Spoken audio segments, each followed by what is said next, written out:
Shalom dan puji Tuhan saudara atas kebaikan Tuhan pada setiap kita, sehingga pagi ini dengan izin Tuhan kita boleh bangun dengan penasihat, pikiran cergas dan semangat yang berkobar-kobar untuk melayani Tuhan.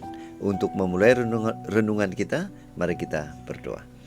Bapa Syurgawi, terima kasih atas kebaikan-Mu karena bersama dengan kami sementara kami mendengar dan mempelajari firman Tuhan. Dalam nama Yesus kami berdoa. Amin. Saudara-saudari yang dikasihi dalam Kristus, tajuk renungan kita pagi ini adalah perasaan bersalah. Bagaimana membuang perasaan bersalah? Firman Tuhan dalam Kejadian 42 ayat 21 mengatakan, mereka berkata seorang kepada yang lain, betul-betullah kita menanggung akibat dosa kita terhadap adik kita itu. Bukankah kita melihat bagaimana sesak hatinya ketika ia memohon belas kasihan kepada kita? Tetapi kita tidak mendengarkan permohonannya. Itulah sebabnya kesesakan ini menimpa kita.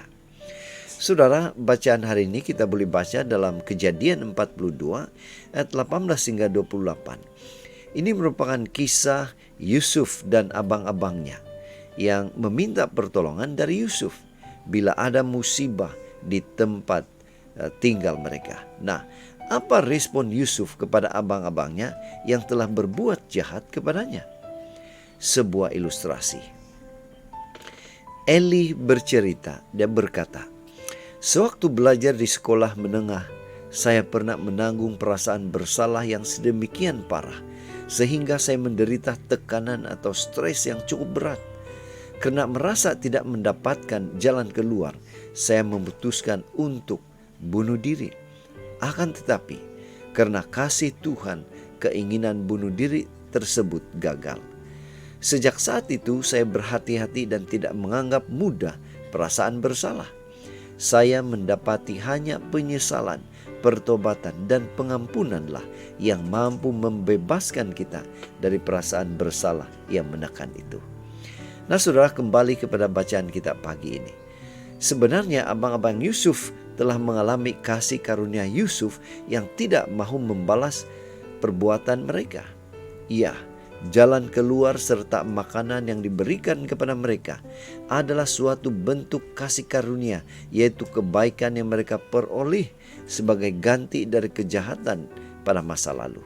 Namun, mereka hanya memusatkan perhatian pada kejahatan mereka sendiri, sehingga mereka begitu takut.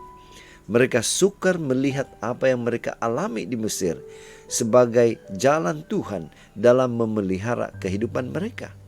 Dosa-dosa mereka telah membuat mereka sukar melihat kasih karunia Tuhan melalui Yusuf. Saudara, bagaimana dengan kita? Apakah kita juga seorang atau termasuk orang yang sedang dikejar-kejar oleh perasaan bersalah? Jawabannya, saudara, janganlah menjauhi Tuhan, melainkan datanglah kepada Yesus. Dialah juru selamat manusia yang mampu menghapuskan dosa-dosa kita dan menerima kita dengan kasih karunia. Kita hanya perlu menyesali dosa kita, bertobat, menerima Dia sebagai Tuhan juru selamat kita, dan jangan lagi mengulangi dosa tersebut. Itu sebabnya pada pagi ini mari kita ingatkan diri kita bahwa satu-satunya jalan untuk mengikis atau membuang perasaan bersalah hanyalah dengan datang kepada Tuhan dengan penuh penyesalan, memohon pengampunan dan pertobatan. Inilah doa dan harapan kita, saudara. Kita bersyukur, kita berterima kasih karena kita mempunyai Tuhan yang luar biasa, yang begitu mengasihi kita. Dia memampukan kita, menguatkan kita, sehingga kita boleh datang kepada Dia dengan penuh penyesalan, memohon pengampunan. Mari saudara, kita tetap setia, tetap semangat, tetap positif, tetap sehat. Sampai Maranatha, Tuhan memberkati kita. Mari kita berdoa. Bapa Surgawi, terima kasih karena memampukan kami datang kepada Tuhan untuk memohon pengampunan, bertobat. Dalam nama Yesus kami berdoa. Amin.